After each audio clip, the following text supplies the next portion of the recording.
East और west self redevelopment is the best. कहां और किसे सेल्फ रिडेवलपमेंट में 150% एक्स्ट्रा एरिया मिला?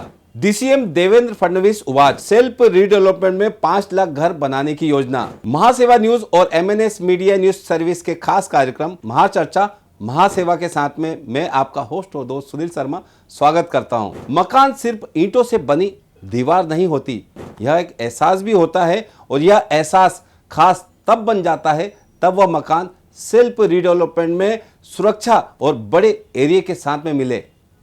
जी हां, मुंबई करों को सेल्फ रिडेवलपमेंट के जरिए ज्यादा बड़ा मकान और बिना कोई रिस्क के मिल रहा है। यह हम ही नहीं कह रहे हैं, खुद राज्य के deputy chief minister Devendra Fadnavis का कहना है। फडणवीस ने काला चौकी में एक जनसभा के दौरान इस बारे में क्या कुछ कहा, दिखाते हैं। बाद में फडणवीस के इस कथन की हम जांच पड़ताल भी करेंगे।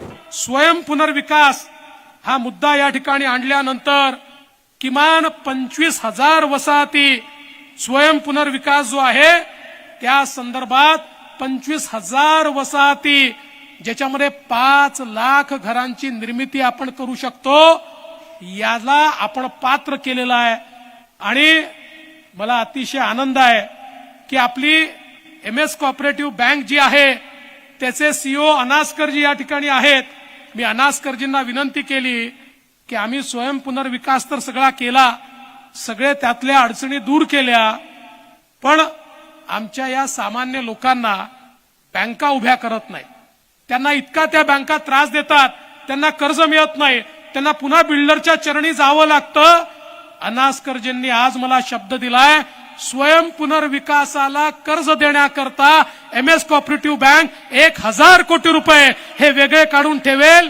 कुठली सोसायटी सरकारकडनं परवानगी घेऊन त्यांच्याकडे गेली की 1,000 कोटी रुपयातनं तुम्हाला त्या ठिकाणी जे काही कर्ज आहे ते मिळेल। आमच्या म्हणजे मी या ठिकाणी खरं तर प्रवीण दरेकरांचं याकरताही अभिनंदन करेल की एमएस कोऑपरेटिव्ह असेल किंवा त्यांची मुंबई बँक असेल, यांना सोसायट्यांना अशा प्रकारे कर्ज देण्याचा अधिकारच नव्हता। प्रवीण भाऊ माझ्या मागे लागले, आम्ही आरबीआय मध्ये गेलो, आरबीआय गव्हर्नरला भेटलो, आरबीआय गव्हर्नरला आम्ही विनंती केली की मुंबई बँकेसारखी बँक, इथे तर शेतकरी नाही आहे, यांच्याकडे पैसा आहे, गृहनिर्माण संस्था या सहकारी आहेत, त्यांना ते पैसे देऊ शकतात, तुमच्या निर्णयामुळे त्यांना देता येत नाहीये। आणि आरबीआयने देखील तो निर्णय बदलला आणि त्यामुळे आज मोठ्या प्रमाणात आमच्या सोसायट्यांना त्या ठिकाणी जे काही कर्ज आहे ते कर्ज देखील देण्याचं काम आपण करू शकतो। आज अनेक गोष्टी या ठिकाणी सांगता येतील।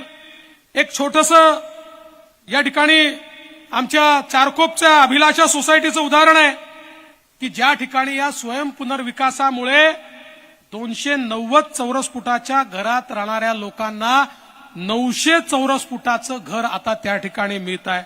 4 मजले उभे देखील झालेले आहेत आणि आमच्या आमदार साहेबांनी त्याला खूप मदत या ठिकाणी केलेली आहे। आणि म्हणूनच हा सगळा जो खटाटोप आहे, हा मी असं म्हणत नाही की सगळे बिल्डर वाईट आहेत, चांगलं काम करणारे बिल्डर देखील आहेत, पण मोठ्या प्रमाणात फसवणूक देखील लोकांची झाली आहे। त्यामुळे लोकांना स्वाभिमानाने जगता आलं पाहिजे, लोकांना शाश्वती असली पाहिजे, दुसऱ्याच्या हातात मानगुट नाही।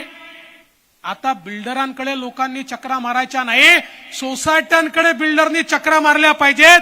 अशा प्रकारची व्यवस्था या स्वयं पुनर्विकासाच्या माध्यमातून या ठिकाणी आपण खऱ्या अर्थानं उभी केली है। जी हां, डीसीएम ने जिस अभिलाषा सोसाइटी का जिक्र किया वह चारकोप सेक्टर नंबर 1 में स्थित है। सन 1981 की महाडा इस सोसाइटी में 35 मेंबर्स हैं, जिन्हें अभी 150% एक्स्ट्रा एरिया मिलने वाला है।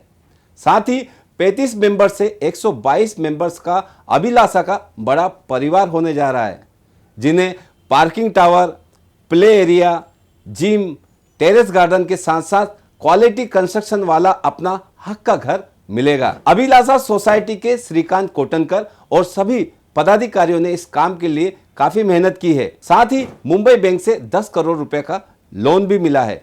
अभिलाषा के साथ साथ इसी एरिया में श्वेतांबरा सोसाइटी ने भी स्वयं विकास के जरिए मुंबई बैंक से लोन लेकर 22 मंजिला बिल्डिंग का एग्जाम्पल सेट किया है और श्वेतांबरा कोऑपरेटिव हाउसिंग सोसाइटी को जल्द ही ओसीबी मिलने के आसार हैं। बात करते हैं श्वेतांबरा के सेक्रेटरी अनिल वामन सावंत से, जिनका सेल्फ रीडेवलपमेंट के बारे में क्या एक्सपीरियंस है, दिखाते हैं। फायदा तो है, फायदे में बहुत है। सेल्फ रिडेवलपमेंट में बहुत फायदे हैं। ये बहुत कठिन है, इजी नहीं है ये काम करना। गवर्नमेंट बोलते हैं सब कुछ दे रहे, लेकिन वो इमीडिएट नहीं होता है। लोगों का साथ था, अपने साथ सब एक साथ मिलके काम किए हम लोग। इसमें सब अपने हाथ में ही रहता है, जो भी प्रॉफिट हो लॉस हो अपने हाथ में। प्रोजेक्ट कैसा चालू करना है या बंद करना, पैसा नहीं है ये सब हम लोग को मालूम पड़ता है। अगर डेवलपर के पास जाते हैं तो डेवलपर के पास पैसा है नहीं है अपने को कुछ मालूम नहीं रहता है। अपना काम क्यों बंद है हम लोग के पास रीज़न रहता है, लेकिन डेवलपर को हम लोग पूछते तो प्रॉपर रीज़न नहीं बताते। हमारा प्रोजेक्ट 3 साल में कंप्लीट, 2.5 साल में कंप्लीट हो सकता है। अभी मई में हम लोग सोच रहे हैं पोजीशन देने का, मई जून में। हमारा प्रॉफिट मोटिव नहीं है, हम लोग प्रॉफिट मेकिंग के लिए सेल्फ में नहीं गए, लेकिन 100% प्रॉफिट होएगा। लेकिन हम लोग क्वालिटी कॉम्प्रोमाइज़ नहीं कर रहे और हमारा घर हम खुद बना रहे तो प्रॉपर केयर लेके बना रहे, बिल्डर के जैसा कुछ भी सामान लगा के नहीं। हम लोग हर चीज़ के लिए हमारा उधर इंस्पेक्शन रहता है। अब बात करते हैं चारकोप में ही स्थित 30 साल पहले गीतांजलि कोऑपरेटिव हाउसिंग सोसाइटी ने सेल्फ रीडेवलपमेंट के जरिए महाडा का प्लाट लेकर सेल्फ रीडेवलपमेंट में इमारत बनाई थी और आज फिर से वह सेल्फ रीडेवलपमेंट दोहरा रहे हैं। गीतांजलि के नामदेव गोवंडी ने इस पर काफी नॉलेज लेकर इस कार्य को आगे बढ़ाया और शुरुआत में सेल्फ कंट्रीब्यूशन मेंबर्स द्वारा किया गया। सेल्फ कंट्रीब्यूशन के बाद 50% प्रीमियम जैसी राहत इन्हें मिली और आज इनकी 22 मंजिला बिल्डिंग के 17 मंजिल बनकर तैयार हैं। इन्होंने कहीं से लोन भी नहीं लिया है। इनके सारे फ्लैट सेल हो चुके हैं। कंस्ट्रक्शन क्वालिटी से लेकर किसी काम में इन्होंने समझौता नहीं किया है। आइए जानते हैं नामदेव गोवंडी का क्या एक्सपीरियंस है सेल्फ रिडेवलपमेंट के बारे में। सेल्फ डेवलपमेंट में तो ये भी पहली बिल्डिंग 30 साल पहले भी ऐसी सेल्फ डेवलपमेंट नहीं बनाई थी हम लोग ने, समझा ना, क्योंकि माडा ने प्लॉट अलॉट किया था और बिल्डिंग अपने मेंबर लोगों ने कॉन्ट्रैक्टर अपॉइंट करके ही बनाई थी। अभी फिलहाल ये अभी जो रिडेवलपमेंट का जो हवाएं चल रही है वो हवा में हम लोग शामिल होना सोचा और एक 3-4 साल पहले 2019 में इसके लिए एक कोशिश की कि अपन इसके लिए जाने के लिए क्या कर सकते हैं। तो जो 79 ए फॉलो करके उसके हिसाब से मीटिंग करना शुरू किए, पीएमसी अपॉइंटमेंट किया। पीएमसी अपॉइंटमेंट होने के बाद में फैसिलिटी मिलने के बाद में अपन स्वयं विकास में जा सकते हैं। जाने के लिए राजी हो गए सब मेंबर, लेकिन प्रॉब्लम ऐसा आया था वो फंडिंग के लिए। और मुंबई बैंक ने इसलिए फंडिंग 95% देने के लिए दिया, आश्वासित किया था, लेकिन बाद में वो भी बंद हो गया। तो रिजर्व बैंक और नाबार्ड ने उसके लिए रोक लगाई। इसके लिए दूसरा कोई रास्ता ही नहीं था। तो अभी हम लोग अपने मेंबर लोगों को अपील किया कि हम लोग सब 90% तो रिटायर्ड पर्सनस थे, तो अपना खुद का जो फंड है तो अपनी इधर क्यों नहीं लगा सकते, क्योंकि बैंक जो आपके प्रोजेक्ट लोन तो दे नहीं सकते। तो अभी वो रेट से अपन आपको इंटरेस्ट दे सकते हैं। वो माध्यम से हम लोग जो शुरुआत में जो ये जमा करने कैपिटल जमा करना था, जो फंड जमा करना था, उन्होंने वो मेंबर के हिसाब से हम लोग कंट्रीब्यूट किया और जमा किया। और हर एक आदमी को ऐसा कुछ यही इक्वली सब देना चाहिए ऐसा कुछ नहीं था। जिसके पास जितना है अवेलेबल है उतना इसके लिए लगा दो। और वो क्या है, फंड जो है वो मेंबर ही दे सकते हैं सोसाइटी को, बाकी का आदमी का फंड तो ले नहीं सकते विदाउट मेंबर। तो उसके लिए भी रास्ता किया कि जो अपने रिलेटिव्स है, अपने भाई बहन और दूरी को रिलेटिव है, उनका रिलेटिव्स का फंड भी वो मेंबर ने अपने नाम पे लेके सोसाइटी में जमा किया और ऐसा माध्यम से वो पैसा जमा किया। शुरुआती में एक एडवर्टाइज अपने को मिला कि वही कोविड से इसमें कि 50% कंसेशन, प्रीमियम में जो कंसेशन उसका एडवर्टाइज मिला। इसके लिए वो 6 करोड़ में हम लोग निकल चुके और बाद में तो सब सेल काउंटर पे ओके। तो आगे का फंड का कुछ प्रॉब्लम आया नहीं अभी तक रेगुलर प्रोसेस है। अभी इसके लिए किधर रुकावट नहीं आई। इस पूरी स्वयं विकास की यात्रा में नामदेव गोवंडी और अनिल सावंत सरकार से गुजारिश करते हैं कि यदि सेल्फ रिडेवलपमेंट को बढ़ावा देना है, जो शुरुआती धनराशि लगती है उसकी व्यवस्था सरकार को करना चाहिए ताकि स्वयं विकास को ज्यादा से ज्यादा बढ़ावा मिल सके। गवर्नमेंट से अपील करना पड़ेगा हम लोग को। सोसाइटी के पास इतना पैसा नहीं, कोऑपरेटिव सोसाइटी के पास पैसा नहीं है इतना। 5-6 करोड़ स्टार्टिंग में जो खर्चा है उतना पैसा सोसाइटी के पास नहीं होता है। जो पैसा स्टार्टिंग में लगता है वो गवर्नमेंट ने सोसाइटी को देना चाहिए, तो ही सेल्फ रिडेवलपमेंट प्रॉपर हो सकता है, अदरवाइज नहीं। फंड क्रिएट करने का ये बड़ी दिक्कत है। सेल्फ रिडेवलपमेंट जैसे विषय पर किताबें लिख चुके और हाउसिंग सोसाइटी के मामलों के जानकार रमेश प्रभु जी हमारे साथ जुड़े हुए हैं।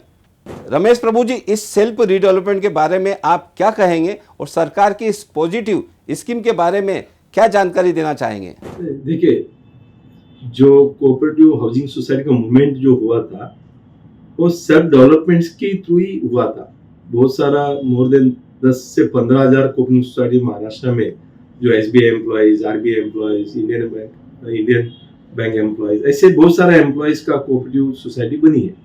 अभी सेल्फ रिडेवलपमेंट जो है खुद का करना, इसके लिए बहुत सारा स्कीम्स गवर्नमेंट ऑफ महाराष्ट्र ने लाया है, उसका पूरा का पूरा आपको बेनिफिट लेना चाहिए। और इसमें खास करके जब हमारा खुद का डेवलपमेंट हम खुद करते हैं, इसका मतलब ये नहीं कि आपको बहुत सारा एजेंसी को अपॉइंट करना ही करना, आपको प्रोफेशनल PMC को अपॉइंट करना है। और उसी तरह से आपको मुंबई बैंक या महाराष्ट्र स्टेट कोऑपरेटिव बैंक आपको कर्जा भी देगी, लगभग 95% तक का कर्जा मिलेगा, मॉरेटोरियम मिलेगा और अच्छे तरह से आपका सेल्फ रिडेवलपमेंट हो सकता है। बहुत सारा सोसाइटी का जो मिसाल अभी सुनील शर्मा जी ने आपको बताया, उससे भी आपको पता चलेगा कि सेल्फ रिडेवलपमेंट करने जैसा है। इतना ही है कि लोग सक्सेस स्टोरी देखते हैं। अभी हमारे यहाँ सक्सेस स्टोरी है, फंडिंग भी उपलब्ध है, तो आप इसको फायदा उठाइए। महाराष्ट्र सोसाइटीज वेलफेयर एसोसिएशन या Mumbai suburban district cooperative housing federation पूरी तरह से आपको मदद करेगी। हमारा किताब आप ले सकते हैं, हम आपके सोसाइटी में आके यदि ज्यादा जानकारी देना है वो भी देंगे। और इनिशियल फंडिंग के लिए भी कुछ NBFC से हम बात चला रहे हैं, यदि वो मिल जाते तो और अच्छा रहेगा, उसके भी कोशिश चालू है। देखिए, गवर्नमेंट का 2 जो अभी महत्वपूर्ण अनाउंसमेंट पेंडिंग है, एक है 4% इंटरेस्ट सब्सिडी। ये शायद आने वाला दिनों में गवर्नमेंट उसको अनाउंस करेगी। यदि सब्सिडी मिलता है नहीं मिलता है, लेकिन आपको 12% रेट ऑफ इंटरेस्ट से यदि कर्जा मिलता है, वो इंटरेस्ट भी आपको 3 साल के बाद देना है, तो उससे फायदा ही है। सब्सिडी के पीछे आप मत रहिए, लेकिन आपको क्या सिक्योरिटी मिलता है वो इम्पोर्टेंट है। दूसरा जो है प्रीमियम, 50% प्रीमियम कम करने की बात हुई है, तो लेकिन जब होगा तब होगा। लेकिन आज की तारीख में आपको पेमेंट जो है प्रीमियम का अगला 3 साल, यदि छोटा प्रोजेक्ट है, बड़ा प्रोजेक्ट है तो आपको 5 साल तक का पेमेंट का सुविधा ऑलरेडी दिया हुआ है, तो आप वो प्रीमियम पेमेंट का सुविधा भी आप ले सकते हैं। निश्चित ही मुंबई में इस तरह के सेल्फ रिडेवलपमेंट से इन हाउसिंग सोसाइटियों ने बड़े उदाहरण खड़े कर सरकार के स्वयं विकास योजना को गति दी है। यदि आप भी सेल्फ रिडेवलपमेंट या रिडेवलपमेंट के बारे में अधिक जानकारी जानना चाहते हैं तो मेरे इन नंबर पर व्हाट्सएप मैसेज करें। हाउसिंग व रियल एस्टेट की तमाम बड़े मुद्दे व खबरों के लिए हमारे चैनल महासेवा न्यूज को सब्सक्राइब करें, लाइक करें, शेयर करें और कमेंट जरूर करें। और आपके होस्ट और दोस्त सुनील शर्मा को दीजिए इजाजत। नमस्कार।